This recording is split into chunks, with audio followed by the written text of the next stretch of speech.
Leitura do dia 131/365, segundo Crônicas 31 a 33. Esse é o projeto Bíblia em 365 dias. Estaremos dia a dia cada vez mais próximos do nosso Deus Pai Celestial.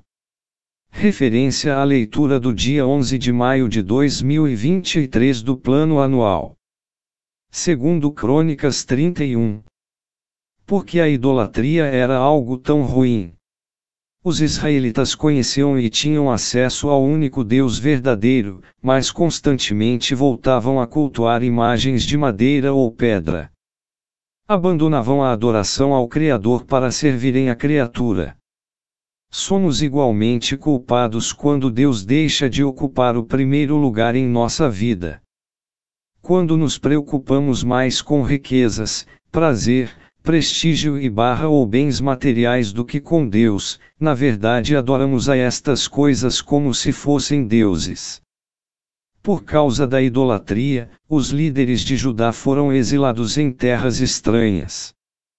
Podemos não ser enviados ao cativeiro, mas o castigo está à espera de todos aqueles que continuamente colocam os desejos acima das prioridades espirituais. Os sacerdotes não tinham recebido o apoio dos reis que desprezaram a Deus.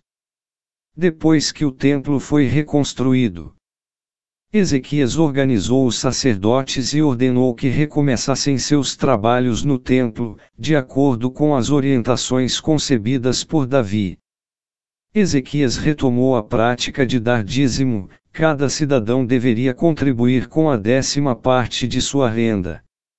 O total arrecadado seria enviado aos sacerdotes e aos levitas para seu sustento. Assim, poderiam dedicar integralmente sua vida para servir a Deus e ministrar ao povo. O povo respondeu à ordem do rei de forma imediata e generosa. A obra de Deus precisa do suporte do povo de Deus.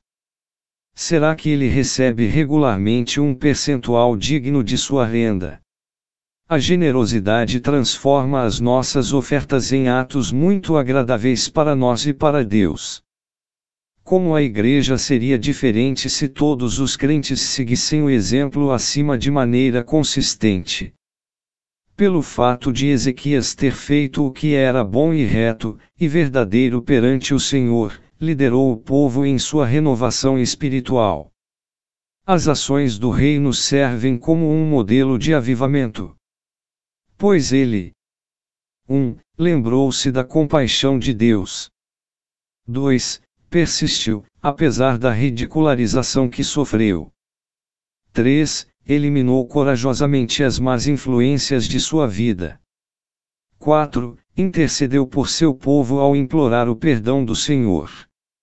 5. Mostrou-se espontâneo na adoração, e 6. Contribuiu generosamente para a obra de Deus.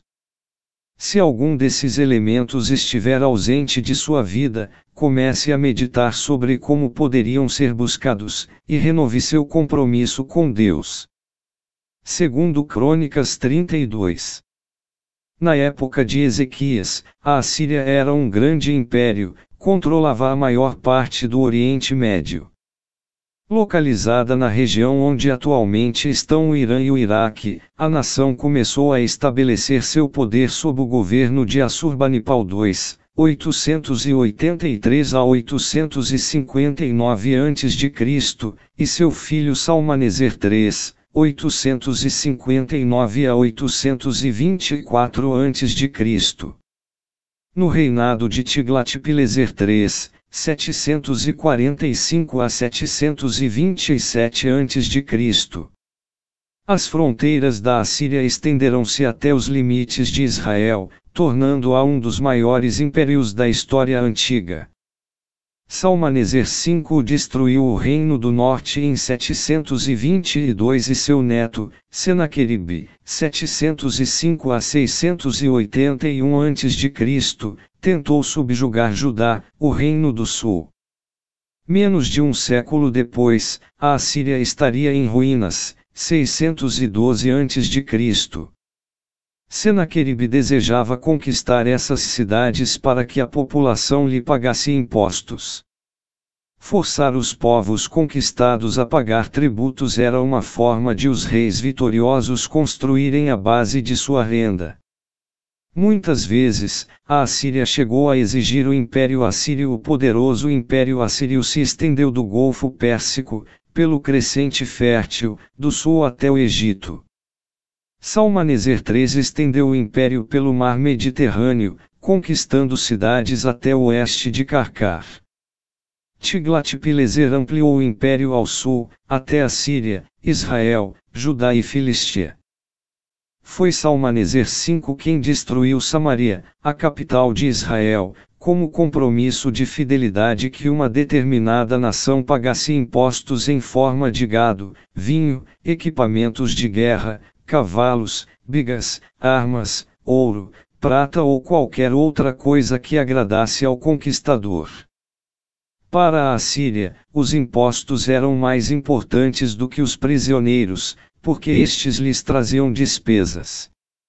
Assim, só levavam prisioneiros em casos de ameaça de rebeliões ou com a finalidade de repovoar cidades que haviam sido destruídas. Quando Ezequias viu-se diante da assustadora perspectiva de uma invasão assíria, tomou duas importantes decisões: fez tudo o que podia para administrar a situação e confiou a Deus os resultados. Isso é exatamente o que devemos fazer quando enfrentamos situações difíceis ou assustadoras. Devemos tomar todas as medidas possíveis para resolver ou melhorar a situação, mas, ao mesmo tempo, a nossa responsabilidade é entregar a situação a Deus em oração, confiando nele para alcançarmos a solução. As cidades precisavam ser edificadas nas proximidades de fontes de água potável. Jerusalém era abastecida por fontes naturais. Por meio de uma brilhante obra de engenharia, Ezequias tapou as fontes de Gilom, localizadas fora de Jerusalém, e canalizou a água, por um túnel subterrâneo, para um tanque dentro da cidade, a fim de que esta continuasse a ser abastecida mesmo quando submetida a um longo período de sítio. 2 grupos de trabalhadores cavaram um túnel na rocha, um de Jerusalém em direção a Gilom, ou outro de Gilom em direção a Jerusalém. Ambos se encontraram na metade do caminho e escreveram detalhes sobre a escavação e que ela havia terminado. O canal construído por Ezequias foi descoberto por causa dessa inscrição de Siloé. Foi um grande achado arqueológico. Ezequias podia ver com os olhos da fé. O número de seus inimigos nada significaria enquanto estivesse com o Senhor.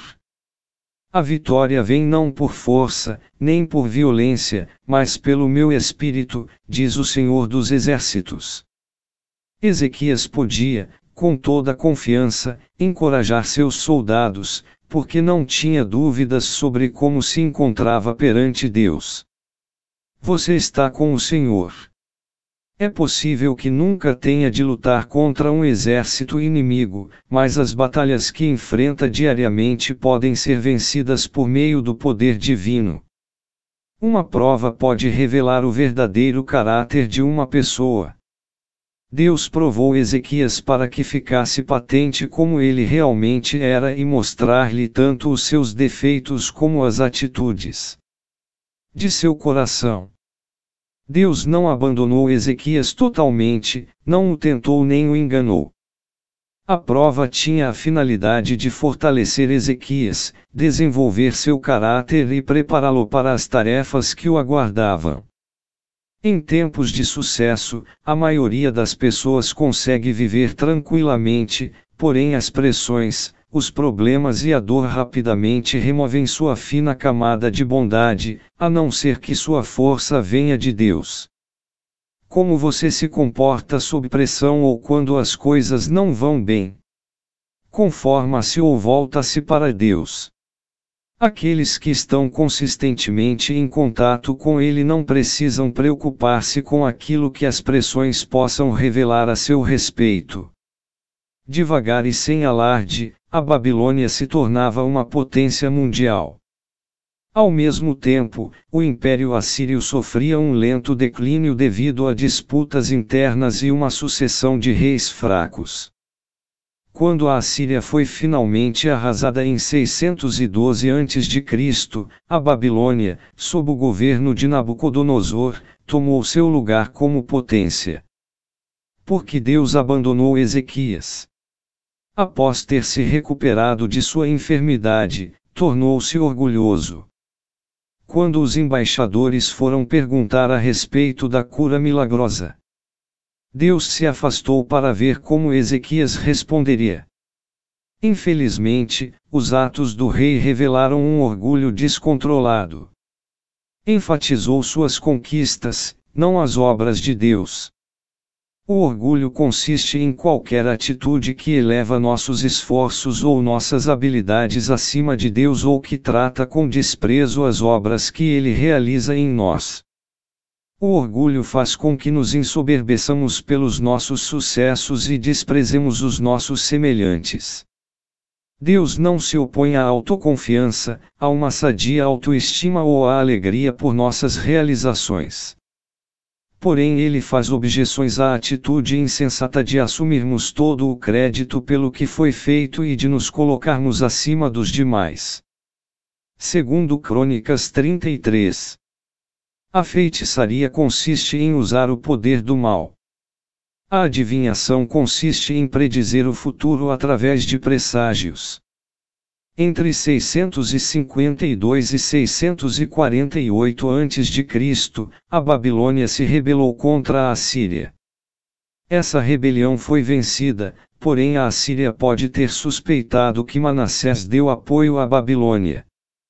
Isso explicaria por que este foi levado a julgamento na Babilônia, não em Nínive, capital da Assíria.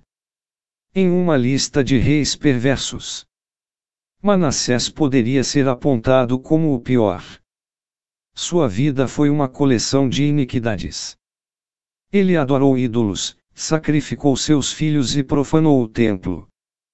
Entretanto, no fim, reconheceu seus pecados e pediu perdão a Deus que ouviu o seu clamor. Se o Senhor perdoou Manassés, certamente pode perdoar qualquer pessoa. Será que você está sob o peso de uma grande culpa ou dúvida que alguém possa perdoar o que fez? Tome coragem, ninguém está fora do alcance da misericórdia de Deus. Embora o povo adorasse somente a Deus, faziam-no de forma errada. Deus havia dito que os sacrifícios deveriam ser oferecidos nos locais determinados.